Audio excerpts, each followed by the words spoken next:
nang pumunta yung ating Pangulong Bongbong Marcos, inasikaso ni Barry Cuatro kasi presidente yan na nag-implement ng mga projects. Yung mga Duterte po, masyadong puro politika ang nasa ulo. Di ba? Malayo pa yung eleksyon. Hindi maganda yung ganon, mga kababayan. Pahiya yung mga banateros. Buti nga sa inyo. O ngayon, ito mga kababayan, yung programa sa 4PH ng ating Pangulong Bongbong Marcos na ito man talaga po yung pangarap ng ating Pangulo para sa mga mamamayang Filipino, lalo na sa mga mahihirap. Na wala na po na mga mahihirap sa ating bansa ang walang tahanan.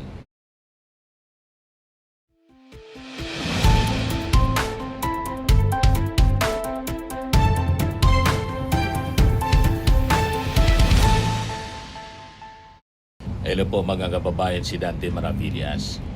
So, i-update ko po kayo mga kababayan sa pabahay program ng ating Pangulong Bongbong Marcos. Lalo na naman yan Mr. Maravillas, Manggalaiti, yung mga DDS. Bala sila, kahit nga po si Yorme Isko Moreno, bilib na bilib sa ating Pangulong Bongbong Marcos. Malamangan niya Mr. Maravillas, si Isko Moreno, hindi na muling interviewin ng SMNI. Baka iban. Kasi gustong gamitin ng mga banateros si Isko Moreno na material for black propaganda nila laban sa ating Pangulong Bongbong Marcos. Ang nangyari po, baliktad. Ito do po rin si Yorme kay President Bongbong Marcos kasi binuhusan po ng mga programa at saka ayuda yung Manila. Di ba? Sunod-sunod yung mga programa na nilunsad ng ating Pangulo sa Manila mismo. Kaya siyempre, tuwang-tuwa si Yorme. Kinalimutan na ni Yorme, mga kababayan, yung politika. So tama lang yun. Kasi yung politika po, dapat sa panahon lang ng eleksyon. After na matapos yung eleksyon, tutok na dapat sa trabaho, sa serbisyo sa ating mga mamamayang Filipino. At dapat mong irespeto kung sino yung pinili sa pagkapangulo at sa mga lokal na posisyon. Di ba? Ganon ang ating Pangulong Bongbong Marcos. Wala siyang kinukulayan ng mga politiko. Kita ninyo sa Naga City. Tulad ni Yorme, kumandidato si Leni for President. Talo. Ganon din si Yorme, talo. Pero nakikipagtulungan sa ating Pangulong Bongbong Marcos. Yan ang tunay na leader. Si Barry Cuatro, DDS, Governor ng Cebu. Pero nang pumunta yung ating Pangulong Bongbong Marcos, inasikaso ni Barry Cuatro kasi presidente yan na nag-implement ng mga projects. Yung mga Duterte po, masyadong puro politika ang nasa ulo. Di ba? Malayo pa yung eleksyon. Hindi maganda yung ganon, mga kababayan. Pahiya yung mga banateros. Buti nga sa inyo. O ngayon, ito mga kababayan, yung programa sa 4PH ng ating Pangulong Bongbong Marcos na ito man talaga po yung pangarap ng ating Pangulo para sa mga mamamayang Filipino, lalo na sa mga mahihirap. Na wala na po na mga mahihirap sa ating bansa ang walang tahanan. So ito po, mga kababayan. Sa loob ng maraming taon, libo-libong pamilyang Pilipino ang walang maayos na tirahan. Hirap makakuha ng pabahay. Report niya yan mismo ng ating Pangulo. Iisa ang pangarap ng bawat pamilya, ang magkaroon ng sariling tahanan. Ang mga pangarap nyo, ang pangarap din ng Pangulo. Correct. Kaya agad inilunsad ni Pangulong Ferdinand Marcos Jr. ang pambansang pabahay para sa Pilipino program o 4PH. Hindi lang para magtayo ng mga bahay, kundi para ibalik ang pag-asa at dignidad ng bawat pamilyang Pilipino. Noong nakaraang linggo, binalikan ng Pangulo ang ilan sa mga housing projects sa Pampanga para tiyakin na ang bawat pamilya Binisita niya. may tunay na pagkakataong magkaroon ng sariling tirahan at ang bawat tahanan ligtas at Pwede ba? Ang ganda ng mga pabahay po. Makita mo na mas maginhawa at mas maganda ang buhay ng ating mga kababayan. Dagdag pa ni Secretary Jose Ramon Aliling ng Galing, mga Department kondo of po. Human Settlements and Urban Development. Ngayon, lahat po ng modalities. Sa Maynila, may nandiyan po yung ganun din. horizontal, house and lot. Ang dignidad ng pamilya ay, lalo na ang Pilipinong pamilya ay pag nagkaroon siya ng sarili niyang bahay. Kwento Correct. ng mga residente, dahil sa mababang interes sa pabahay, naging mas abot kaya ito para sa kanila. Ibinaba kasi ng gobyerno sa 1 to 3% ang subsidized interest rate para sa mga kwalipikadong benepisyaryo ng socialized housing project, alinsunod pa rin sa utos ng Pangulo. Yung mga kulang na bahay ay gagawa natin ng paraan upang lahat Yan ang leader po. ng pabahay ay gagawin natin. Sa buong bansa, tuloy-tuloy ang trabaho. Isa-isang inaayos sa mga bagay na magpapagaan sa buhay ng mga Pilipino. Kasama Never yan na nagawa ni simple Digo. at sariling tirahan na hindi lang pangarap, kundi tahanang nabubuksan para sa bawat Pilipino. Sa loob ng maraming taon, Yan ang rason mga kababayan kung bakit tumaas yung trust ratings pati yung performance ratings ng ating Pangulong Bongbong Marcos. At si Sara bumulusok na po. Dire-diretso na yan mga kababayan yung pagbulusok. Nag-spaghetting pataas yung ating Pangulo. Si Sara nag-spaghetting pababa.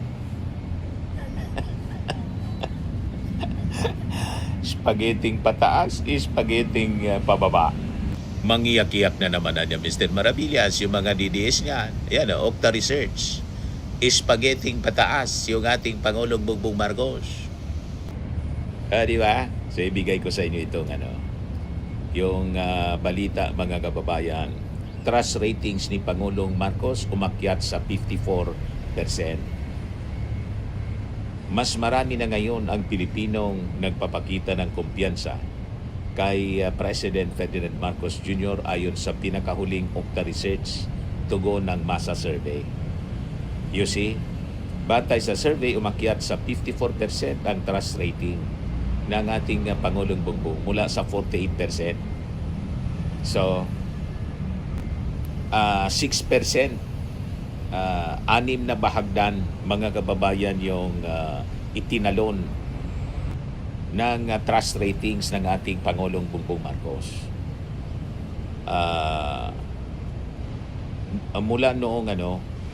Mula sa 48% noong huling bahagi ng 2025. Indikasyon ng pagbuti ng pananaw ng publiko sa kanyang pamumuno. Pinakang malakas ang suporta sa Luzon na may 59%, habang nasa 45% naman sa Mindanao. Ngunit nananatiling lampas sa kalahati ang performance ratings ng ating Pangulo sa lahat ng pangunahing rehiyon sa buong bansa. So ayon mga kababayan sa ulat ng Octa, across major areas, President Marcos Jr.'s performance ratings reached majority levels in all regions. Mga kababayan. Ayan trust ratings pataas siya 54%. Ang performance ratings mga kababayan 55% mula sa 51% noong December 2025. Yung trust ratings ng ating Pangulo from 48% noong December 2025, ngayong March 2026 54 na siya. Kay Sara Duterte,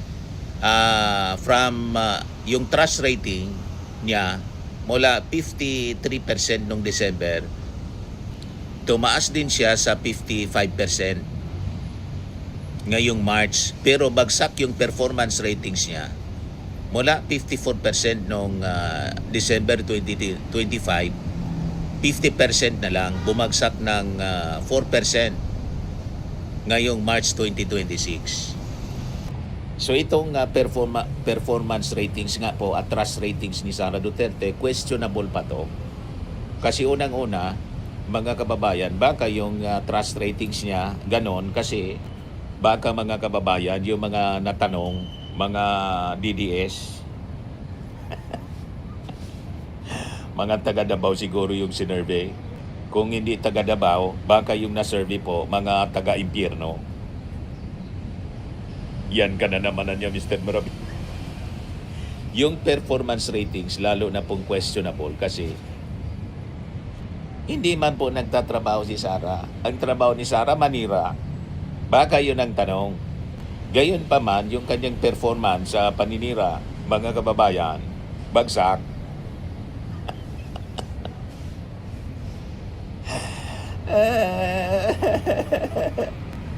Sigurado niya, Mr. Maravillas, itong pagbagsak ng trust ratings ni Sara at saka performance ratings ni Sara, hindi matatanggap ng mga DDS. Siyempre, pero ito yung sinasabi natin, mga kababayan. Lalo pat si Sara, consistent sa kanyang pag-iwas, mga kababayan, sa issue ng confidential funds. Yung pag-iwas niyang sagutin yung articles of impeachment. I tell you, mga kababayan, hanggat hindi niya nalilinis yung kanyang pangalan, tuloy-tuloy itong bubulusok po. At yung pangarap ng mga DDS na maging pangulo po, magiging bangungot ito sa kanila.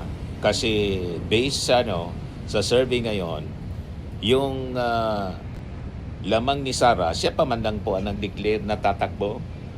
The rest ng mga potential presidential candidates, hindi pa man po nagdi-declare na tatakbo sila tulad ni Leni Robredo. Hindi pa man po nagsasalita. In fact, malayo sa isip ni Leni Robredo ang bumalik sa national position. Ang gusto ni Leni, doon na lang siya sa Naga City. Pero based sa mga surveys ngayon, mga kababayan, yung gap ng lamang ni Sara Duterte kay Leni Robredo, palapit ng palapit po. 2 years away pa po ang presidential election. At pag natuloy yung trial kay Sara Duterte, malamang mag-negative yung trust ratings ni Sara Duterte sa survey. Iyakan na niyan, Mr. Maravillas, yung mga DDS. Iyakan sila kasi yung kanilang pangarap ay magiging masamang bangungot para sa kanila. Kaya nagre-ready na ang mga Duterte ng replacement. Kasi sa lakas ng ebidensya laban kay Sara Duterte, hindi niya kayang sagutin po. Lalo yung testimony ngayon, affidavit po ni Ramil Madriaga. Matindi yun.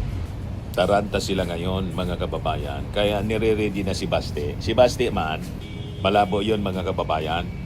At baka matulad din yun kay Sara. Pinapaimbestiga na, mga kababayan, yung pagbabanta din. Mga kababayan ni Baste sa ating Pangulo na ang gusto niya daw, ulo lang ng ating Pangulo. Ayun. Pinapaimbestiga na ng Palasyo Malacanang sa NBI. Yan kasi, puro kayabangan kasi ang lumalabas sa bibig. O, di ba, mga kababayan? O, yan man lang yung ating short video ngayon. Ako po si Dante Maravillas. Bye-bye po. God bless.